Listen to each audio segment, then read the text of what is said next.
안녕하십니까.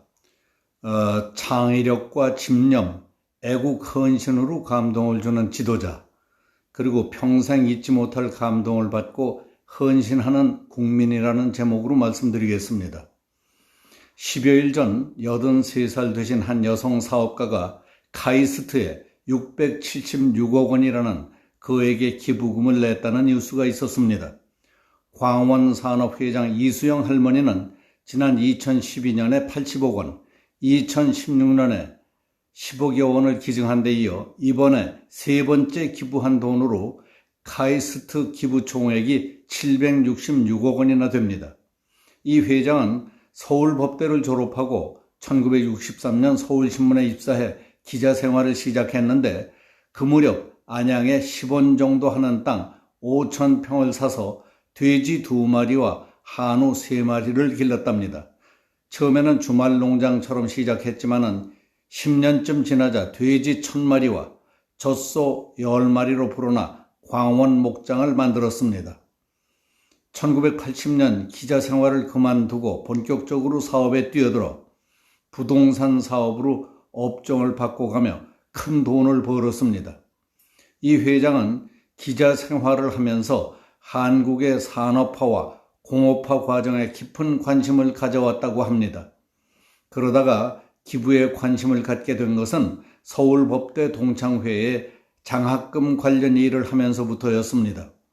그리고 우리에게 가장 시급하고 중요한 것은 과학기술이라는 생각을 가지고 있을 때 TV 프로그램을 통해 카이스트 대학에 대한 기대와 가능성, 잠재력 등에 대한 믿음을 갖게 됐다고 합니다. 이수영 회장은 카이스트의 유능한 인재들이 집중 노력한다면 독창적인 연구 개발을 통해 인류의 난제를 해결하는 데 반드시 기여할 것으로 믿는다고 했습니다. 이 기사를 읽으며 47년 전인 1973년 연두 기자회견에서 박정희 대통령이 중화학 공업 정책 선언을 하던 때가 생각났습니다. 그때 기자들의 경제 분야 질문에 대해 수출 100억 불, 1인당 국민소득 1,000불을 목표로 하는 중화학 공업 정책을 추진하겠다고 선언했던 겁니다. 정부는 불과 1년 전쯤 대통령이 참석한 국무회의에서 3차, 4차 5기년 계획을 합쳐 10년 계획으로 81년도에 53억 달러 수출을 목표로 하는 신장기 계획을 통과시키고 시행에 들어갔던 때였습니다. 당시에는 그것만 해도 우리에게는 달성하기 어려운 벅찬 목표라며 전문가들의 우려가 많았습니다. 그런데 박정희는 그 계획을 완전히 백지화시키고 목표액을 2배나 되는 1,000억 불 수출의 중화학 계획을 발표했던 겁니다. 우선 내각의 강요들이 반대에 나섰습니다. 신임하던 남도구 재무부 장관이 반대에 앞장섰습니다.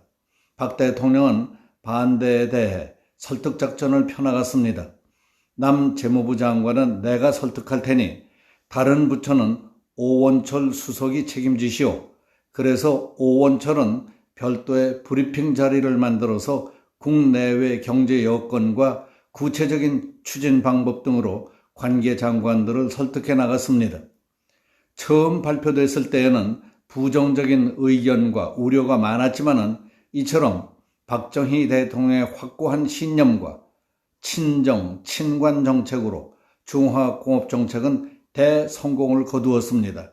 그 결과 수출 목표 100억 불은 78년도에 달성했습니다. 그리고 81년도에는 200억 불을 달성했습니다. 정부가 당초 목표했던 것보다 4배를 더 달성하는 기적을 이룩했던 겁니다. 박정희의 결단과 의지는 지금의 선진국들이 이봉 200년 동안 걸어온 길을 50년으로 단축시키고 국가 총력을 기울이며 국민의 단합된 힘을 이끌었던 것입니다. 그 일로 대한민국은 선진국 대열에 들어섰으며 한반도 역사상 제일 잘 사는 국가가 된 것입니다.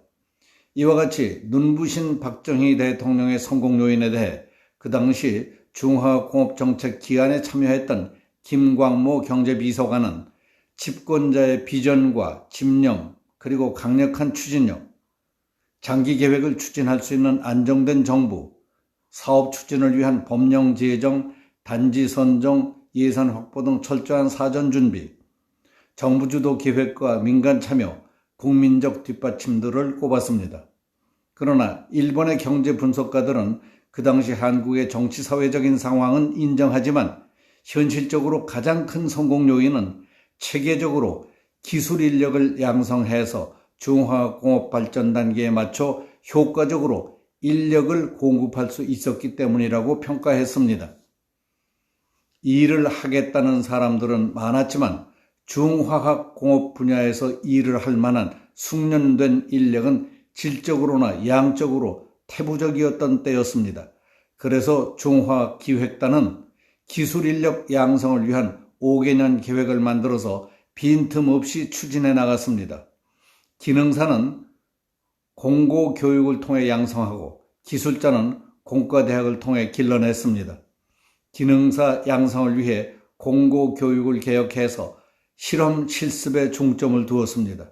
생산업체에서는 자격증을 딴 사람만 채용토록 했습니다. 그리고 공정한 기능검정을 위해 국립기능검정공단도 설립했습니다.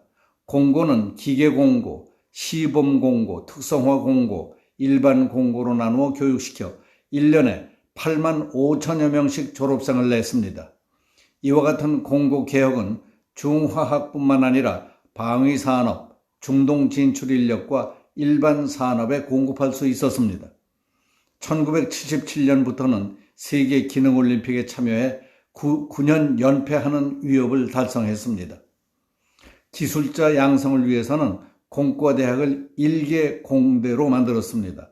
부산공대를 창원기계공단을 고려해서 기계공대로, 경북대학교 공과대학은 구미전자단지를 생각해서 전자공대로, 전남공대는 여수화학단지를 위해 화공대로, 충남공대는 공업교육대로 특성화시켜 나갔습니다. 이와 같은 한국식 기능사, 기술사 양성이 중화공업을 성공시키는 결정적 요인으로 작용했다는 사실을 일본 산업계와 전문가들은 높이 평가하고 있었던 겁니다.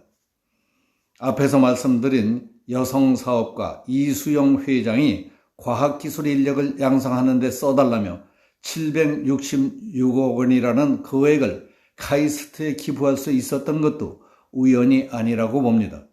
정부가 중화학 공업 정책에 중점을 두었던 시절 기자 생활을 하면서 과학과 기술이 공업화, 산업화와 국가 발전에 미치는 중요성을 눈여겨보고 가슴 속에 깊숙이 새겼기 때문이 아니었을까 생각이 됩니다.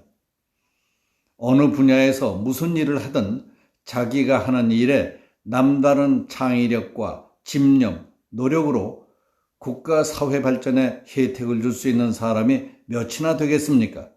그리고 살아가면서 누군가로부터 잊지 못할 감동을 받고 자신의 모든 것, 전 생애를 바칠 수 있다면 또한 멋진 일이 아니겠습니까? 오늘 여기서 마치겠습니다. 감사합니다.